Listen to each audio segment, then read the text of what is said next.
ನಮಸ್ತೆ. ಪರವಾಗಿಲ್ಲ, ನನಗೆ ಗಿಟಾರ್ ನುಡಿಸ್ಬೇಕು ಅಂತ ಆಸೆ ಆಗ್ತಾ ಇದೆ. ನೀವು ತಂದು ಕೊಡಿ. ಯಾರಾದರೂ ಕೇಳಿದರೆ ನಾನೇ ತಂದೆ ಅಂತ ಹೇಳ್ತೀನಿ, ಅಣ್ಣನ ಹೆಸರು ಹೇಳಲ್ಲ ಎಂದು ಶೌರ್ಯ ಹೇಳ್ತಾಳೆ. ಶೌರ್ಯಳಿಗೆ ಶ್ರೇಯಾ ಗಿಟಾರ್ ಕೊಡ್ತಾಳೆ. ಶೌರ್ಯ ಗಿಟಾರ್ ತೆಗೆದುಕೊಂಡು ಹೊರಗಡೆ ಕುರ್ಚಿ ಮೇಲೆ ಕುಳಿತುಕೊಳ್ತಾಳೆ.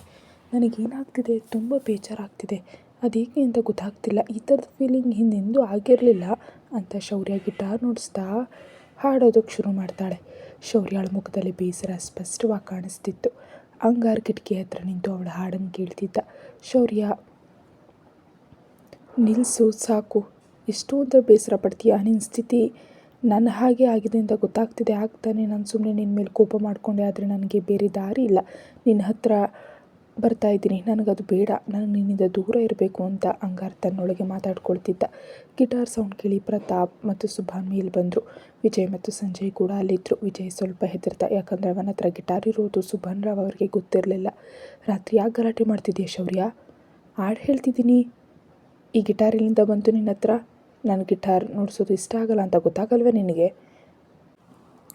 ಇದ್ರ ಮೇಲೆ ಕೋಪ ಇದೆ ಅಂತ ಪ್ರತಾಪ್ ಹೇಳ್ತಾನೆ. ದೊಡ್ಡಪ್ಪ, ನೀವೆಲ್ಲ ಸೇರಿ ಜನರಿಗೆ ತೊಂದರೆ ಕೊಡೋ ಆಚರಣೆ ಮಾಡ್ತಿದ್ದೀರಾ ಅಲ್ವಾ? ಅದು ನನಗೂ ಇಷ್ಟ ಆಗಲ್ಲ, ಹಾಗಾಗಿ ನೀವೆಲ್ಲ ಅದನ್ನು ನಿಲ್ಲಿಸ್ತೀರಾ ಅಂತ ಶೌರ್ಯ ಕೇಳಿದ್ಲು. ಮಾತು ಸ್ವಲ್ಪ ಹೆಚ್ಚಾಯ್ತು ಶೌರ್ಯ. ನಿಜ ಮಾತಾಡಿದ್ರೆ ನಿಮ್ಗೆ ಯಾಕೆ ಕೋಪ ಬರುತ್ತೆ? ನಿಮ್ಮದು ಮತ್ತು ಕಾಕನದು ಒಂದು ರೀತಿ ಆದರೆ ಸಂಜಯ್ ಅದನ್ನ ಪರಿಸ್ಥಿತಿ ನೋಡಿ ನಂಗೆ ಕರುಣೆ ಬರುತ್ತೆ. ನಿನ್ನಂಥ ಯುವಕ ಇಂಥ ಕೆಲಸ ಮಾಡಿದ್ರೆ ದೇಶ ಆಳೋಗೋಕ್ಕೆ ಹೆಚ್ಚು ಸಮಯ ಹಿಡಿಯೋದಿಲ್ಲ ಅಂತ ಶೌರ್ಯ ಉತ್ತರಿಸ್ತಾಳೆ. ಶೌರ್ಯ ಮಾತು ಹದ್ಬಸ್ತಿನಲ್ಲಿರಲಿ. ಸಂಜಯ್ ದಾದಾ, ನೀವು ಮಾತುಗಳನ್ನ ಹದ್ಬಸ್ತಿನಲ್ಲಿ ಇಟ್ಕೊಡಿ. ನಾನಿನ್ನು ನನ್ನ ಮಾತುಗಳನ್ನ ಬಿಡಬೇಕಾಗಿಲ್ಲ. ಇನ್ನು ಗಿಟಾರ್ ವಿಷಯಕ್ಕೆ ಬಂದರೆ ನಾನೇ ಅದನ್ನು ತರಿಸ್ಕೊಂಡೆ, ನನ್ನ ಮಾತು ಮುಗೀತು, ನೀವು ಹೋಗ್ಬೋದು. ಇದರ ನಂತರ ನಾನು ನಿಮ್ಮನ್ನು ಮನರಂಜಿಸೋದಕ್ಕೆ ಇಷ್ಟಪಡಲ್ಲ ಅಂತ ಹೇಳ್ತಾಳೆ. ಶೌರ್ಯ, ಇದು ನಿನಗೆ ತುಂಬ ದುಬಾರಿಯಾಗೋಕ್ಕೆ ಶುರುವಾಗಿ ಬಹಳ ಸಮಯ ಆಯಿತು. ನಿಮ್ಮ ಮನೆಯಲ್ಲಿ ಹುಟ್ಟಿದಾಗಲೇ ದುಬಾರಿಯಾಗಿದೆ. ಸ್ವಾರ್ಥಕ್ಕಾಗಿ ತಮ್ಮ ಮಕ್ಕಳ ಭಾವನೆ, ಸುಖ ಇವುಗಳೆಲ್ಲವನ್ನುಗಳಿಗೆ ಬೆಲೆ ಕೊಡಲ್ಲ. ಸ್ವಲ್ಪ ಹುಷಾರಾಗಿರಿ, ಇಲ್ಲಾಂದರೆ ಊರುಗಳನ್ನ ವಶಪಡಿಸ್ಕೊಳ್ಳೋ ದಾರಿಯಲ್ಲಿ ಪ್ರೀತಿ ಇರೋ ಮನುಷ್ಯರನ್ನ ಕಳೆದುಕೊಳ್ತೀರಾ ಅಂತ ಶೌರ್ಯ ಹೇಳಿದ್ಲು. ಏನು ಮಾತಾಡ್ತಿದ್ಯಾ ಮಗಳೇ? ನಮಗೆ ನಿನ್ನ ಮೇಲೆ ತುಂಬ ಪ್ರೀತಿ ಇದೆ ಅಂತ ಸುಭಾನ್ ನಾಟಕೀಯವಾಗಿ ಹೇಳ್ತಾ. ಗೊತ್ತು ನನಗೆ ಕಾಕ ಸಾಹೇಬ್, ಅದಕ್ಕೆ ಹೇಳ್ತಿದ್ದೀನಿ, ಹೋಗಿ ನೀವು ಮಲಗಿ ಅಂತ ಶೌರ್ಯ ಹೇಳಿದ್ಲು. ಪ್ರತಾಪ್ರಾವ್ ಕೋಪದಿಂದ ಅಲ್ಲಿಂದ ಹೊರಟು ಹೋದರು. ಅವರ ಹಿಂದೆ ಉಳಿದವರು ಕೂಡ ಹೋದರು. ಶೌರ್ಯ, ಮಗಳು ಏನಾಯಿತು ಅಂತ ತಾಯಿ ಕೇಳಿದ್ಲು. ಏನಿಲ್ಲ ಅಮ್ಮ, ಸುಮ್ಮನೆ ಅಂತ ಶೌರ್ಯ ಉತ್ತರಿಸಿದ್ಲು. ಬೇಸರ ಮಾಡ್ಕೋಬೇಡ, ನೀನು ಒಂದಿನ ಖಂಡಿತವಾಗಿ ಇವ್ರನ್ನೆಲ್ಲ ಸರಿ ಮಾಡ್ತೀಯಾ ಅಂತ ತಾಯಿ ಹೇಳಿದ್ಲು. ಏನೋ ಗೊತ್ತಿಲ್ಲ, ಸರಿ ನೀನು ಹೋಗಿ ಮಲಗು, ನಾನು ಸ್ವಲ್ಪ ಹೊತ್ತು ನಾನು ಮಲಗ್ತೀನಿ ಅಂತ ಶೌರ್ಯ ಹೇಳಿದ್ಲು. ಅಮ್ಮ ಮಲಗೋಕ್ಕೆ ಹೋದ್ಮೇಲೆ ವಿಜಯ್ ಅವಳ ಹತ್ರ ಬಂದ. ಚಿನ್ನು, ತೊಂದರೆ ಆಗ್ತಿದೆಯಾ ನಿನಗೆ ಅಂತ ವಿಜಯ್ ಕೇಳಿದ. ಇಲ್ಲ ಅಣ್ಣ, ನಾನು ಒಂದು ಮಾತು ಕೊಡ್ತೀಯಾ ಅಂತ ಶೌರ್ಯ ಕೇಳಿದ್ಲು. ಏನು ಅಂತ ವಿಜಯ್ ಕೇಳಿದ. ನೀ ಶ್ರೇಯವೈ ನೀನು ಎಂದಿಗೂ ಬಿಟ್ಕೊಡಲ್ಲ, ನಿನ್ನ ಕೊನೆ ಉಸಿರಿರೋವರೆಗೂ ನೀನು ಅವಳನ್ನ ಚೆನ್ನಾಗಿ ನೋಡ್ಕೋಬೇಕು ಅಂತ ಶೌರ್ಯ ಹೇಳಿದ್ಲು. ಶೌರ್ಯ ಅಂತ ವಿಜಯ್ ಮಾತು ಶುರು ಮಾಡ್ದ. ಅಣ್ಣ, ನನಗೆ ಗೊತ್ತು ಅವಳು ನಿನಗಿಷ್ಟ ಅಂತ, ಆದರೆ ನಿನಗೇನೋ ಒತ್ತಡ ಇದೆ ಅಂತ ನನಗೆ ಗೊತ್ತಿಲ್ಲ. ನಿನಗೆ ಯಾವಾಗಲಾದರೂ ಹೇಳಬೇಕು ಅಂತ ಅನಿಸಿದ್ರೆ ನನಗೆ ಹೇಳು. ಆದರೆ ಒಂದು ಮಾತು ಹೇಳ್ತೀನಿ, ಜೀವದ ಭಯಕ್ಕಾಗಿ ನೀನು ಅವಳಿಗೆ ತೊಂದರೆ ಕೊಡಬೇಡ. ನಾವೊಬ್ಬ ವ್ಯಕ್ತಿಯನ್ನು ಮನಸಾರೆ ಇಷ್ಟಪಟ್ಟರೆ ಸ್ವಾರ್ಥಿಗಳಾಗಿ ನಡೆದುಕೊಳ್ಬಾರ್ದು. ಸಮಯ ಬಂದಾಗ ವ್ಯಕ್ತಿ ಬೆನ್ನಿಗೆ ಗಟ್ಟಿಯಾಗಿ ನಿಲ್ಲಬೇಕು, ಇಲ್ಲಾಂದರೆ ಆ ಪ್ರೀತಿಗೆ ಎಲ್ಲಿದೆ ಬೆಲೆ ಅಂತ ಶೌರ್ಯ ಕೇಳಿದ್ಲು. ಚಿನ್ನು, ನಾನು ಮಾತು ಕೊಡ್ತೀನಿ, ನನ್ನ ಜೀವ ಇರುವವರೆಗೂ ನಾನು ಶ್ರೇಯಳನ್ನು ಬಿಟ್ಕೊಡಲ್ಲ ಅಂತ. ಸಮಯ ಬಂದಾಗ ನಾನು ಅವಳ ಸಾವನ್ನು ನಾನೇ ತಗೊತೀನಿ, ಆದರೆ ಅವಳನ್ನು ಬಿಟ್ಕೊಡಲ್ಲ. ಎಷ್ಟು ಅರ್ಥ ಮಾಡ್ಕೊಂಡಿದ್ದೀಯಾ ಚಿನ್ನು? ನಾನು ನಿನಗೆ ಅರ್ಥ ಮಾಡಿಸ್ಬೇಕಾದ್ದನ್ನು ನೀನು ನನಗೆ ಅರ್ಥ ಮಾಡಿಸ್ತಿದ್ಯಾ? ಸರಿ, ಈಗ ಹೋಗಿ ಮಲಗು, ತುಂಬ ರಾತ್ರಿ ಆಯಿತು ಅಂತ ವಿಜಯ್ ಹೇಳ್ದ. ಹಾಂ, ಮಲಗ್ತೀನಿ ಅಂತ ಶೌರ್ಯ ಹೇಳಿದ್ಲು. ವಿಜಯ್ ರೂಮ್ನೊಳಗೆ ಹೋಗಿ ಮಲಗ್ತಾನೆ. ಆದರೆ ಶೌರ್ಯ ಕುಳಿತಲ್ಲೇ ಕಣ್ಮುಚ್ಕೊಂಡು ಕುಳಿತುಕೊಳ್ತಾಳೆ. ಅಂಗಾರ್ ಅವಳ ಕಡೆ ನೋಡದೆ ಮಲಗ್ತಾನೆ. ಮರುದಿನದಿಂದ ಎಲ್ಲ ವಿಷಯಗಳು ಬದಲಾಗಿದ್ವು. ಅಂಗಾರ್ ಮತ್ತು ಶೌರ್ಯ ಒಬ್ಬರನ್ನೊಬ್ಬರು ದೂರ ಇಡ್ತಾ ಇದ್ರು. ಎದುರು ಬಂದರೂ ಕೂಡ ನೋಡದೆ ತಮ್ಮ ಕೆಲಸಗಳ ಮೇಲೆ ಗಮನ ಕೊಡ್ತಿದ್ರು. ಆ ದಿನದಿಂದ ಶೌರ್ಯ ತುಂಬ ಬೇಸರವಾಗಿದ್ಲು. ಅವಳಿಗೆ ಏನಾಗ್ತಿದೆ ಅಂತ ಅವಳಿಗೆ ಗೊತ್ತಾಗ್ತಿರಲಿಲ್ಲ. ಇದೆಲ್ಲದರ ನಡುವೆ ಒಂದು ಒಳ್ಳೆಯ ವಿಷಯ ಅಂದರೆ ವಿಜಯ್ ಶ್ರೇಯಳ ಜೊತೆ ಮೊದಲಿಗಿಂತ ಹೆಚ್ಚಾಗಿ ನಡೆದುಕೊಳ್ತಿದ್ದ. ಪ್ರತಿದಿನದಂತೆ ಕೆಲಸ ಮುಗಿಸ್ಕೊಂಡು ಅಜಿತ್ ಅಂಗಾರ್ನ ಕ್ಯಾಬಿನಿಗೆ ಬಂದ. ಅಂಗಾರ್, ಹೊರಗೆ ಬರ್ತೀಯಾ? ಸ್ವಲ್ಪ ಕೆಲಸ ಇದೆ ಅಂತ ಕೇಳ್ದ. ಎಲ್ಲ ಸರಿ ಇದೆಯಾ ಅಜಿತ್ ಅಂತ ಅಂಗಾರ್ ಕೇಳ್ದ. ಹೌದು, ನೀನು ಬಾ, ನಾವು ಪ್ರತಿದಿನ ಹೋಗೋ ಜಾಗಕ್ಕೆ ಹೋಗೋಣ ಅಂತ ಅಜಿತ್ ಹೇಳ್ದ. ಇಬ್ಬರು ಹಾಸ್ಪಿಟಲ್ ನರ್ಸ್ಗಳಿಗೆ ಸೂಚನೆ ಕೊಟ್ಟು ಹೊರಗಡೆ ಹೋದರು. ಏನಾಯ್ತು ಅಜಿತ್, ಏನಾದರೂ ತೊಂದರೆ ಆಗ್ತಿದೆಯಾ ಅಂತ ಅಂಗಾರ್ ಕೇಳ್ದ. ಇದನ್ನೇ ನಾನು ನಿಮ್ಮನ್ನು ಕೇಳಬೇಕು. ಎಷ್ಟು ಶಾಂತ ಆಗಿಬಿಟ್ಟಿದೆಯಾ ನೀನು? ಕಳೆದ 8 ದಿನದಿಂದ ನಾನು ನಿನ್ನ ನೋಡ್ತೀನಿ, ನಿನ್ನ ಮುಖದಲ್ಲಿ ನಗು ಮಾಯವಾಗಿ ಹೋಗಿದೆ ಅಂತ ಅಜಿತ್ ಹೇಳ್ದ. ಅದು ಅಪ್ಪನಿಗೆ ಹೊಡೆದ ಕಾರಣದಿಂದ ಅಂತ ಅಂಗಾರ್ ಹೇಳ್ದ. ಅಂಗಾರ್, ಈ ಕಾರಣನ ಬೇರೆಯವ್ರಿಗೆ ಹೇಳು, ನನಗೆ ಬೇಡ. ಈ ಹಿಂದೆ ಕೂಡ ಈ ರೀತಿ ವಿಷಯಗಳು ಆಗಿದ್ವು, ಅದನ್ನು ನೀನು ಸರಿಯಾಗಿ ನಿರ್ವಹಣೆ ಮಾಡಿದ್ಯಾ. ಹಾಗಾದರೆ ಈಗ ಯಾಕೆ? ನನಗೊತ್ತು, ಏನೋ ಬೇರೆ ಕಾರಣ ಇದೆ. ನಮ್ಮ ಶ್ರೇಯಾಗೆ ಮತ್ತೊಮ್ಮೆ ತೊಂದರೆ ಅಂತ ಅಜಿತ್ ಹೇಳ್ದ. ಇಲ್ಲ ಅಜ್ಜಿ, ಶ್ರೇಯಾ ಮೊದಲಿಗಿಂತ ಸರಿಯಾಗಿದ್ದಾಳೆ. ಅಂದರೆ ಖುಷಿಯಾಗಿರ್ತಾಳೆ ಈಗ ಅವಳು. ಮೊದಲಿನ ಹಾಗೆ ಮುಖ ಚಿಕ್ಕದು ಮಾಡ್ಕೊಂಡಿರಲ್ಲ ಅಂತ ಅಂಗಾರ್ ಹೇಳ್ದ. ಹಾಗಾದ್ರೆ ಏನು ಕಾರಣ? ಈ ರೀತಿ ನಿನ್ನ ಮುಖ ನೋಡೋಕೆ ಆಗೋದಿಲ್ಲ ನನಗೆ, ಅದು ನಿನಗೆ ಗೊತ್ತಿದೆ. ಆದರೂ ಎಲ್ಲ ನಿನ್ನ ಮನಸ್ಸಿನಲ್ಲೇ ಇಟ್ಕೊಂಡಿದ್ಯಾ ಅಂತ ಅಜಿತ್ ಹೇಳ್ದ. ಎಷ್ಟು ಕಾಳಜಿ ಮಾಡ್ತೀಯ ನೀನು ಅಂತ ಅಂಗಾರ್ ಹೇಳ್ದ. ಇಲ್ಲಿ ನೀನು ಈ ರೀತಿ ಇದ್ದರೆ ಏನೋ ತಲೆ ಕೆಟ್ಟದ್ದು ಮಾಡ್ತಾ ಇದ್ದಾಳೆ, ಏನು ಮಾಡಬೇಕು ಅಂತ ಗೊತ್ತಾಗ್ತಿಲ್ಲ ಅಂತ ಅಜಿತ್ ಹೇಳ್ದ. ನಿನ್ನ ತಂಗಿ ಏನಾದರೂ ಒಂದು ಮಾಡ್ತಾನೆ ಇರ್ತಾಳೆ, ಶಾಂತವಾಗಿರೋಕೆ ಆಗಲ್ವಾ ಅವಳಿಗೆ ಅಂತ ಅಂಗಾರ ಹೇಳ್ದ. ಅಂಗಾರ್, ಏನು ಮಾತಾಡ್ತಿದ್ಯಾ ನೀನು? ಅವಳೇನು ಮಾಡಿದ್ದಾಳೆ? ಅವಳು ಒಳ್ಳೆ ಕೆಲಸ ಮಾಡ್ತಿದ್ದಾಳೆ ಅಂತ ಅಜಿತ್ ಹೇಳ್ದ. ಕಷ್ಟ ನಿನ್ನದು ಅಂಗಾರ್. ನೀನು ಆ ಮನೆಯಲ್ಲಿರೋ ಎಲ್ಲರ ಕೋಪವನ್ನು ಅವಳ ಮೇಲೆ ತೋರಿಸ್ತೀಯ, ಅಲ್ಲಿನ ವಿಷಯಗಳನ್ನು ನಿನ್ನ ತಂಗಿ ಮೇಲೆ ಕೋಪ ಮಾಡ್ಕೊಳ್ತೀಯ ಅಂತ ಅಜಿತ್ ಹೇಳ್ದ. ನನಗೆ ಹುಚ್ಚಿಡ್ದಿದ್ಯಾ? ನನಗೆ ಆ ಮನೆಯಲ್ಲಿರೋ ಯಾರನ್ನ ನೋಡೋಕ್ಕೂ ಇಷ್ಟ ಇಲ್ಲ ಅಂತ ಅಂಗಾರ ಹೇಳ್ದ. ನೋಡು, ನಾಳೆ ನಾವು ರಕ್ತದಾನ ಶಿಬಿರ ಹಮ್ಮಿಕೊಂಡಿದ್ದೀವಿ, ಅದ್ರ ಮೇಲೆ ಲಕ್ಷ್ಯ ಇಡಬೇಕು ಅಂತ ಅಜಿತ್ ಹೇಳ್ದ. ಹೌದಲ್ವ, ನಮ್ಮ ಜನರಿಗೆ ಹೇಳಿದ್ದೀನಿ ನಾನು ಅಂತ ಅಂಗಾರ್ ಹೇಳ್ದ. ಸರಿ, ಈಗ ಹೋಗೋಣ. ನೀನು ಏನು ಅಂತ ನನಗೆ ಹೇಳಲ್ಲ, ಆದರೆ ನಾನು ಇಷ್ಟೇ ಹೇಳ್ತೀನಿ, ಎಲ್ಲ ವಿಷಯಗಳನ್ನ ಶಾಂತವಾಗಿ ಸ್ವೀಕರಿಸು ಅಂತ ಅಜಿತ್ ಹೇಳ್ದ. ಸರಿ ಕಣೋ ಅಂತ ಇಬ್ಬರು ಮನೆಗೆ ಹೊರಟು ಹೋದರು. ವಿಜಯ್ ಶ್ರೇಯಾಳ ಜೊತೆ ಚೆನ್ನಾಗಿರೋದ್ರಿಂದ ಶೌರ್ಯ ರೂಮ್ನಲ್ಲೇ ಮಲ್ಗೋಕೆ ಶುರು ಮಾಡಿದ್ಲು. ಇತ್ತೀಚೆಗೆ ಅವಳಿಗೆ ಮೊದಲಿನ ಹಾಗೆ ಮಲಗಿದ ತಕ್ಷಣ ನಿದ್ದೆ ಬರ್ತಿರಲಿಲ್ಲ. ಮಲ್ಗೋಕೆ ಹೋದಾಗ ಕಣ್ಣು ಮುಂದೆ ಅಂಗಾರ್ ಬರ್ತಿದ್ದ. ಅಂದ ರಾತ್ರಿ 1:30 ಸುಮಾರಿಗೆ ಅಂಗಾರನ ವಿಚಾರದಲ್ಲಿ ಮುಳುಗಿದ್ದ ಅವಳಿಗೆ ಯಾರೋ ಮೆಟ್ಟಿಲಿನಿಂದ ಕದ್ದು ಕದ್ದು ಮೇಲಕ್ಕೆ ಬರ್ತಿದ್ದಾರೆ ಅಂತ ಅನ್ನಿಸ್ತು. ಸ್ವಲ್ಪ ಹೊತ್ತು ಕಿವಿ ಕೊಟ್ಟು ಕೇಳಿದ್ಲು. ಕಿಟಕಿಯಿಂದ ಹೊರಗೆ ನಿಧಾನಕ್ಕೆ ಇಣುಕು ನೋಡಿದಾಗ ಒಬ್ಬ ಮನುಷ್ಯ ನಿಧಾನ ಹೆಜ್ಜೆ ಇಡುತ್ತಾ ಏನೋ ಹುಡುಕ್ತಿದ್ದ. ಅವಳ ಕೈಯಲ್ಲಿ ಬೆಡ್ಶೀಟ್ ತೆಗೆದುಕೊಂಡು ನಿಧಾನವಾಗಿ ಬಾಗಿಲು ಚಿಲಕವನ್ನು ತೆಗೆದ್ಲು. ಅವಳು ಸಹ ನಿಧಾನವಾಗಿ ಆ ವ್ಯಕ್ತಿ ಹಿಂದೆ ಹೋಗಿ ಅವನ ಮೇಲೆ ಬೆಡ್ಶೀಟ್ ಹಾಕಿದ್ಲು ಮತ್ತು ಹೊಡೆಯೋಕೆ ಶುರು ಮಾಡಿದ್ಲು.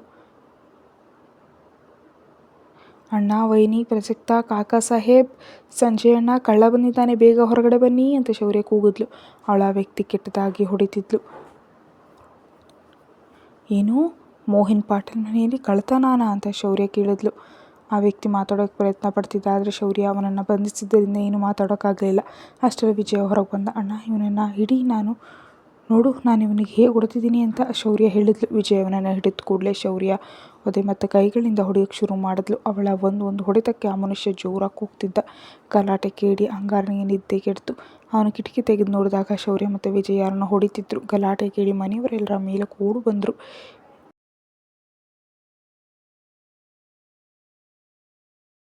ಏನು ಇವತ್ತು ಹೇಳ್ತೀಯಾ ಅಥವಾ ಹೀಗೆ ಓಡಿಸ್ಕೊಳ್ತೀಯಾ ಅಂತ ಶೌರ್ಯ ಕೇಳಿದ್ಲು.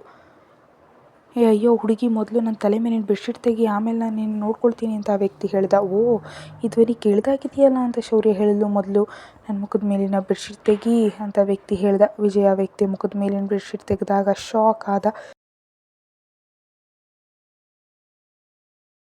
ಅಪ್ಪ ನೀವಾ ಅಂತ ಶೌರ್ಯ ತಾಯಿ ಹಿಂದೆ ಹೋಗಾಡಿಕೊಂಡು, ಅದರಲ್ಲಿ ಮೊದಲು ಆ ಹುಡುಗಿ ಎಲ್ಲಿ ಹೋದ್ಲು ಅಂತ ಹೇಳಿ. ಅಪ್ಪನನ್ನು ಹೊಡೆಯೋಕೆ ಬರ್ತೀಯಾ? ಹೊಡೆದು ನನ್ನ ಮೈ ಕೈ ನೋವು ಮಾಡಿದ್ದಾಳೆ, ಎಲ್ಲಿ ಹೋದ್ಲು ಆ ಹುಡುಗಿ ಅಂತ ಪ್ರತಾಪ್ ರಾವ್ ಕೇಳಿದರು. ಶೌರ್ಯ ತಾಯಿಯಿಂದ ಹಡಕಿ ನಿಂತಿದ್ಲು. ಪ್ರತಾಪ್ ರಾವ್ ಅವಳನ್ನು ನೋಡೋಕೆ ಹೋದಾಗ ಅವಳು ಇಲ್ಲಿಂದ ಅಲ್ಲಿಗೆ ಓಡೋಕೆ ಶುರು ಮಾಡಿದ್ಲು. ಪ್ರತಾಪ್ ರಾವ್ ಕೂಡ ಅವಳ ಹಿಂದೆ ಓಡ್ತಿದ್ರು. ಏ ಹುಡುಗಿ, ಎಲ್ಲಿ ಓಡ್ತೀಯಾ? ನೀನು ಸುಮ್ಮನೆ ಬಿಡಲ್ಲ ನಾನು.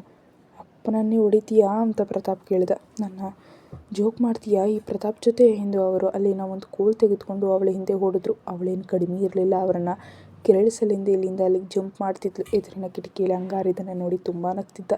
ಈ ನಾಟಕ ಶುರು ಮಾಡಿದೀಯಾ, ಈಗ ಸಾಕು ಮಾಡು, ಇನ್ನು ಎಷ್ಟು ನಗಿಸ್ತೀಯ ಅಂತ ಅವನು ನಗ್ತಿದ್ದ. ಇಲ್ಲಿ ಶೌರ್ಯಾಳ ಹಿಂದೆ ಓಡ್ ಪ್ರತಾಪ್ ರಾವ್ ಸುಸ್ತಾಗಿ ಹೋದ್ರು. ಈ ಮೊದಲೇ ಅವಳು ಹೊಡೆದಿದ್ದರಿಂದ ಅವರಿಗೆ ತುಂಬ ನೋವಾಗಿತ್ತು. ಅದಕ್ಕೆ ಇದು ಇನ್ನೊಂದು ವಿಷಯ. ಅಪ್ಪ ಕೂಲ್, ಉಳಿದ ಆಟವನ್ನು ನಾವು ನಾಳೆ ಆಡೋಣ ಅಂತ ಶೌರ್ಯ ಹೇಳಿದ್ಲು. ಹೇಯ್, ನಿನಗಂತೂ ಒಳ್ಳೇದಾಗಲ್ಲ ಅಂತ ಪ್ರತಾಪ್ ಹೇಳ್ದ. ಹೌದು, ಸರಿ, ಇಷ್ಟು ರಾತ್ರಿ ನೀವು ಇಲ್ಲಿ ನೈಟ್ ವಾಕ್ ಮಾಡೋಕ್ಕೆ ಬಂದಿದ್ರಾ? ಅದು ಕದ್ದು ಅಂತ ಶೌರ್ಯ ಕೇಳಿದ್ಲು. ಇದು ನನ್ನ ಮನೆ, ನಾನು ಎಲ್ಲಿ ಬೇಕಾದರೂ ತಿರುಗ್ತೀನಿ ಅಂತ ಪ್ರತಾಪ್ ಹೇಳ್ದ. ಹೌದಾ, ಆದರೆ ರಾತ್ರಿ ಅಂತ ಶೌರ್ಯ ಕೇಳಿದ್ಲು. ಪ್ರತಾಪ್, ಹೋಗು ವಿಶ್ರಾಂತಿ ತೆಗೆದುಕೋ, ಅವಳು ಬೇಕು ಅಂತ ಮಾಡಿರಲ್ಲ ಅಂತ ಸುಭಾನ್ ಹೇಳ್ದ. ಏನೋ ಅಣ್ಣ, ನಿನಗೆ ಈ ಹುಡುಗಿ ಬಗ್ಗೆ ಗೊತ್ತಿಲ್ಲ, ಅವಳು ಬೇಕು ಅಂತ ನನಗೆ ಹೊಡೆದಿದ್ದಾಳೆ ಅಂತ ಪ್ರತಾಪ್ ಹೇಳ್ದ. ಏನು ಬೇಕಾದರೂ ಮಾತಾಡ್ತೀರಾ ಅಪ್ಪ? ಕಾಕಾ ಸಾಹೇಬ್, ನನಗೆ ನಿಜವಾಗ್ಲೂ ಗೊತ್ತಿರಲಿಲ್ಲ ಅದು ಇವರು ಅಂತ ತಾಯಿ ಹೋಗುವಾಗ ನನ್ನ ಹತ್ತಿರದಿಂದ ಒಂದು ಮಾತ್ರೆ ತೆಗೆದುಕೊಂಡು ಹೋಗಿ ನನ್ನ ಹೊಡೆತದಿಂದ ಅವರ ಮೈಕೈ ನೋವು ಆಗಿರುತ್ತೆ ಅಂತ ಶೌರ್ಯ ಹೇಳಿದ್ಲು. ಅದು ನಿನ್ನ ಹತ್ರ ಇಟ್ಕೋ. ಅಯ್ಯೋ ಅಯ್ಯೋ ನನಗೆ ಮೈಕೈ ನೋವಾಗ್ತಿದೆ ಅಂತ ಪ್ರತಾಪ್ ಹೇಳ್ದ. ಪ್ರತಾಪ್ ಹೋಗು, ಕೆಳಗೆ ಹೋಗಿ ವಿಶ್ರಾಂತಿ ತಗೋ ಅಂತ ಸುಬಾನ್ ಹೇಳ್ದ. ಎಲ್ಲರೂ ಕೆಳಗೆ ಹೋಗೋಕೆ ಹೊರಟರು. ಆಗ ಶೌರ್ಯ ಪ್ರತಾಪ್ ಅವ್ರನ್ನ ಕರೆದ್ಲು. ಈಗೇನು ಅಂತ ಪ್ರತಾಪ್ ಕೋಪದಿಂದ ಕೇಳಿದ್ರು. ಪ್ರತಿಯೊಬ್ಬ ಪಾಪಿಗೂ ಅವರ ಶಿಕ್ಷೆ ಸಿಕ್ಕೇ ಸಿಗುತ್ತೆ, ಇವತ್ತು ನಿಮ್ಮ ಸರದಿ ಎಂದು ಅವಳು ಓಡು ಹೋಗಿ ರೂಮ್ನೊಳಗೆ ಹೋಗಿ ಅಡಕ್ಕೊಂಡ್ಳು. ಅವಳು ಹೋದ್ಮೇಲೆ ಶ್ರೇಯಾ ಮತ್ತು ವಿಜಯ್ ನಗಲು ಶುರು ಮಾಡಿದ್ರು. ಅಂಗಾರ್ ಇನ್ನೂ ಕೂಡ ನಗ್ತಿದ್ದ. ಪ್ರತಾಪ್ ಹೊಡೆಯೋಕೆ ಬೆನ್ನಟ್ಟಿದಾಗ ಓಡೋ ಶೌರ್ಯಾಳನ್ನು ನೆನೆದು ಅವನ ಮುಖದಲ್ಲಿ ನಗು ಬಂತು. ಓಡುವಾಗ ಎಷ್ಟು ಕ್ಯೂಟಾಗಿ ಮುಖ ಮಾಡ್ತಿದ್ದೆ ನೀನು, ತುಂಬ ಮುಗ್ಧ ಕಾಣ್ತಿದ್ದೆ. ನೀನು ಹೀಗೆ ನಡೆದುಕೊಳ್ತಾ ಇದ್ರಿ ನಾನು ನನ್ನನ್ನು ಹೇಗೆ ನಿಯಂತ್ರಿಸ್ಕೊಳ್ಳಿ ಶೌರ್ಯ. ಕಳೆದ 8 ದಿನದಿಂದ ನಾವು ಕಣ್ಣಿಗೆ ಕಣ್ಣು ಹಾಕದೆ ಎಷ್ಟು ಬೇಸರ ಮತ್ತು ಬೇಜಾರಾಗಿದೆ. ಆದರೆ ನಿನ್ನ ಇವತ್ತಿನ ನಡವಳಿಕೆಯಿಂದ ನನ್ನ ಮುಖದ ಮೇಲೆ ನಗು ಬಂತು ಅಂತ ಅಂಗಾರ್ ಯೋಚಿಸ್ತಾ ಮಲಗ್ದ. ಇಂದು ರಕ್ತದಾನ ಶಿಬಿರ ಇದ್ದಿದ್ದರಿಂದ ಅಂಗಾರ್ ಬೇಗನೆ ಆಸ್ಪತ್ರೆಗೆ ಹೋಗೋಕೆ ತಯಾರಾಗ್ತಿದ್ದ. ಎಲ್ಲ ಕೆಲಸ ಮುಗಿಸಿ ತಿಂಡಿ ತಿನ್ನೋ ಕೆಳಗಡೆ ಬಂದ. ಅಣ್ಣ ನೀನು ಬರ್ತೀಯಲ್ಲ ಆಸ್ಪತ್ರೆಗೆ ಅಂತ ಅಂಗಾರ್ ಕೇಳ್ದ. ಸರಿ ಅಂಗಾರ್, ಎಲ್ಲ ತಯಾರಿ ಚೆನ್ನಾಗಿದೆಯಾ, ಏನಾದರೂ ತೊಂದರೆ ಆಗಿದೆಯಾ ಅಂತ ಕೇಳ್ದ. ಹೌದಣ್ಣ ಅಂತ ಅಂಗಾರ್ ಹೇಳ್ದ. ಅಂಗಾರ್, ದಾನಿಗಳು ಚೆನ್ನಾಗಿ ಬರ್ತಾರಾ ಇಲ್ಲಾಂದರೆ ಅಂತ ನೀರವ್ ಮಾತು ಅರ್ಧದಲ್ಲಿ ಬಿಟ್ಟ. ಅಪ್ಪ ನೀವು ಚಿಂತಿಸಬೇಡಿ, ಆದರೆ ನಿಮ್ಮ ಕೆಲಸ ಮುಗಿದ ಮೇಲೆ ಒಂದು ಸುತ್ತು ಹಾಕಿ ಅಂತ ಹೇಳ್ದ. ಸರಿಯಾಗಿ ಆಗಲಿ ಅಂತ ನೀರವ್ ಹೇಳ್ದ. ಸರಿ ನಾನು ಹೊರಡ್ತೀನಿ ಅಂತ ಅಂಗಾರ್ ಅಪ್ಪ ಅಮ್ಮನ ಕಾಲಿಗೆ ಬಿದ್ದು ಆಸ್ಪತ್ರೆಗೆ ಹೋಗೋಕೆ ಹೊರಟ.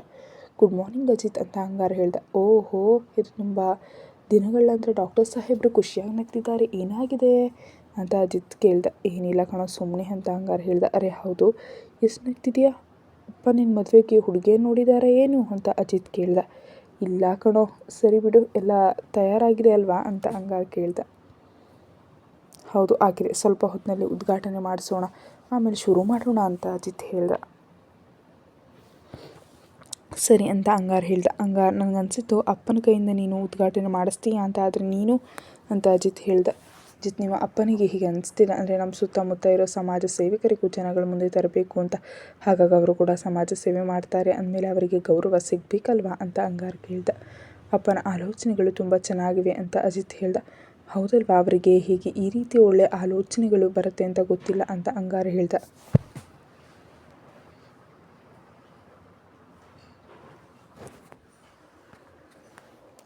ಸ್ವಲ್ಪ ಹೊತ್ತಿನಲ್ಲಿ ಉದ್ಘಾಟನೆ ಆಗುತ್ತೆ ಮತ್ತು ಶಿಬಿರ ಶುರುವಾಗುತ್ತೆ. ಶೌರ್ಯ ಪ್ರತಿದಿನ ಹಾಗೆ ಎಲ್ಲ ಕೆಲಸ ಮುಗಿಸ್ಕೊಂಡು ತಿಂಡಿ ತಿನ್ನೋ ಕೆಳಗೆ ಬಂದಳು. ಅಮ್ಮ ದೊಡ್ಡಪ್ಪ ಚೆನ್ನಾಗಿದ್ದಾರೆ ಈಗ ಅಂತ ಶೌರ್ಯ ಕೇಳಿದ್ಲು. ಚೆನ್ನಾಗಿದ್ದಾರೆ, ಈಗ ಬರ್ತಾರೆ ತಿಂಡಿ ತಿನ್ನೋಕ್ಕೆ. ಶೌರ್ಯ ದಯವಿಟ್ಟು ಈಗ ಅವ್ರನ್ನ ರೇಗ್ಸೋಕೆ ಹೋಗಬೇಡ, ಯಾಕಂದರೆ ಅವರು ಮೊದಲೇ ನಿನ್ನ ಮೇಲೆ ಸಿಟ್ಟು ಹಾಕಿದ್ದಾರೆ ಅಂತ ತಾಯಿ ಹೇಳಿದ್ಲು. ಅಯ್ಯೋ ನಾನೇನು ಮಾಡಿದೆ ನಿನ್ನೆ, ಆದ ವಿಷಯದಲ್ಲಿ ನಂದೇನು ತಪ್ಪಿರಲಿಲ್ಲ ಅಂತ ಶೌರ್ಯ ಹೇಳಿದ್ಲು. ಹಾಗಾದರೆ ಯಾರು ತಪ್ಪಿತ್ತು, ನೀನು ತುಂಬ ಬುದ್ಧಿವಂತೆಯಿಂದ ತಿಳ್ಕೊಂಡಿದ್ಯಾ ಏನು ಈಗ ಅಂತ ಪ್ರತಾಪ್ ಕೇಳ್ದ. ಶಾಂತವಾಗಿರಿಯಪ್ಪ, ಸುಮ್ಮನೆ BP ಹೆಚ್ಚಾಗುತ್ತೆ ನಿಮ್ಮದು ಅಂತ ಶೌರ್ಯ ಹೇಳಿದ್ಲು. ನೀನೊಂದು ಕೆಲಸ ಮಾಡು, 8 ದಿನಕ್ಕಾದರೂ ನೀನು ಬಾಯಿ ತೊಗೊಂಡು ಎಲ್ಲಾದರೂ ಹೋಗು, ನೀನು ನೋಡಿದ್ರೆ ನಂಗೆ ಸಿಟ್ಟು ಬರುತ್ತೆ ಅಂತ ಪ್ರತಾಪ್ ಹೇಳ್ದ. ನಿಮ್ಮ ವಿಷಯ ಗೊತ್ತಪ್ಪ, ಮೊದಲು ತಪ್ಪು ನೀವೇ ಮಾಡೋದು, ಆಮೇಲೆ ನನ್ನ ಹೆಸರಲ್ಲಿ ಗಲಾಟೆ ಮಾಡ್ತೀರಾ ಬಿಡಿ. ನಾನು ನಿಮಗೆ ಇಲ್ಲಿ ಬೇಡ ಅಂದಮೇಲೆ ಏನಕ್ಕೆ 10 ದಿನ ಹೋಗ್ತೀನಿ ಅಂತ ಶೌರ್ಯ ಹೇಳಿದ್ಲು. ಚಿನ್ನು ಕೋಪ ಮಾಡ್ಕೋಬೇಡ ಅಂತ ವಿಜಯ್ ಹೇಳ್ದ. ಅಣ್ಣ ಹಾಗಾದರೆ ಏನು ಮಾಡಲಿ, ನಿನ್ನೆ ರಾತ್ರಿ ಇವತ್ತು ತಪ್ಪಿತ್ತು, ಆದರೆ ದೋಷ ನಂದು ಅಂತ ಹೇಳ್ತಿದ್ದಾರೆ, ಅದು ಹೇಗೆ? ನಾನು ಅಜಿತ್ ಅಣ್ಣನ ಮನೆಗೆ ಹೋಗ್ತೀನಿ, ಫೋನ್ ಮಾಡಿ ವಾಪಸ್ ಕರೆದ್ರೆ ನೋಡಿ, ಅಷ್ಟೇ ನಾನು ಕೂಡ ನಿಮ್ಮ ದೌರ್ಜನ್ಯದಿಂದ ಬಿಡುಗಡೆ ಸಿಗುತ್ತೆ ಅಂತ ಶೌರ್ಯ ಹೇಳಿದ್ಲು. ನಾನು ನಿನ್ನ ಮೇಲೆ ದೌರ್ಜನ್ಯ ಮಾಡ್ತಿದ್ದೀನಾ ಅಂತ ಪ್ರತಾಪ್ ಕೇಳ್ದ. ನಾನು ಹೋಗ್ತೀನಿ ಅಂತ ಶೌರ್ಯ ತಿಂಡಿ ತಿಂದೆ ರೂಮ್ನೊಳಗೆ ಹೋದ್ಲು. ಅವಳು ಕೋಪದಿಂದ ತನ್ನ ಬ್ಯಾಗ್ ತೆಗೆದುಕೊಂಡು ರೂಮಿನ ಹೊರಗೆ ಬಂದಳು. ಗೊತ್ತಿಲ್ಲದೆ ಅವಳ ಗಮನ ಎದುರಿಗೆ ಹೋಯಿತು. ನೀವು ಕೂಡ ಖುಷಿಯಾಗಿರಿ ಈಗ, ಸುಮ್ಮನೆ ನನ್ನ ಮೇಲೆ ಕೋಪದಿಂದ ನೋಡಬೇಡಿ ನೀವು, ನಿಮ್ಮ ಕಣ್ಣಿಗೆ ನಾನು ನೋವು ಕೊಡ್ತಿದ್ದೀನಲ್ವ, ಈಗ ಸಂತೋಷದಿಂದ ಇರಿ ಅಂತ ಶೌರ್ಯ ಹೇಳಿದ್ಲು. ಅವಳಿಗೆ ಕೆಳಗೆ ಹೋದ್ಲು. ಶೌರ್ಯ, ಎಲ್ಲಿಗೆ ಹೊರಟಿದ್ದೀಯಾ ಅಂತ ತಾಯಿ ಕೇಳಿದ್ಲು. ಅಮ್ಮ ನಾನು ಅಣ್ಣನ ಮನೆಗೆ ಹೋಗ್ತಿದ್ದೀನಿ, ಏನಾದರೂ ಕೆಲಸ ಇದ್ದರೆ ಫೋನ್ ಮಾಡು ಅಂತ ಶೌರ್ಯ ಹೇಳಿದ್ಲು.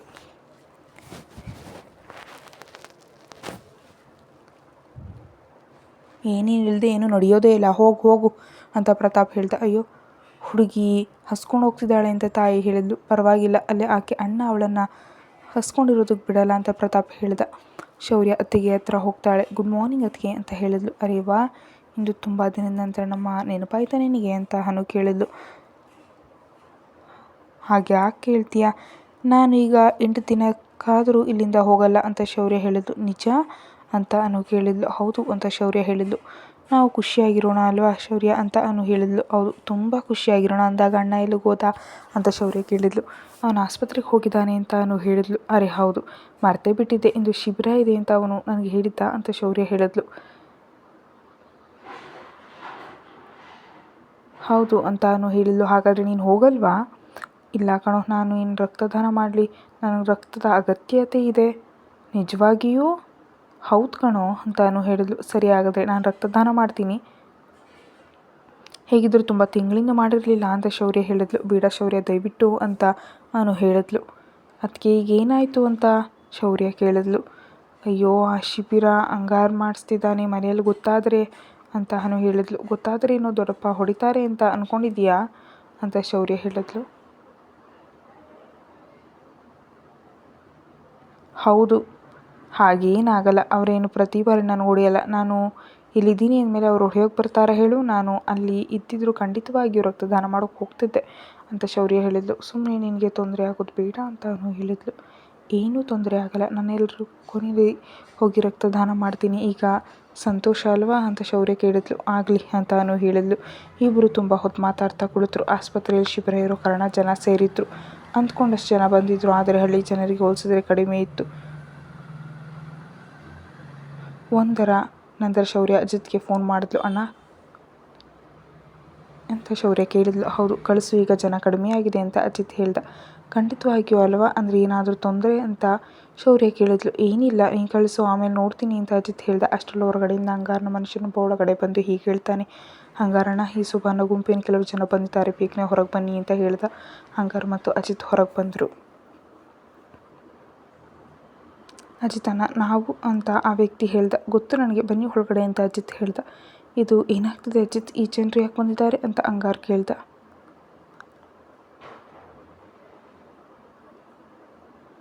ರಕ್ತದಾನ ಮಾಡೋಕೆ ಅಂತ ಅಜಿತ್ ಹೇಳ್ದ. ಏನೋ ಇದು ಹೇಗೆ ಸಾಧ್ಯನಪ್ಪ, ನನಗೇನೋ ಬೇರೆ ಅನ್ನಿಸ್ತಿದೆ ಅಂತ ಅಂಗಾರ ಹೇಳ್ದ.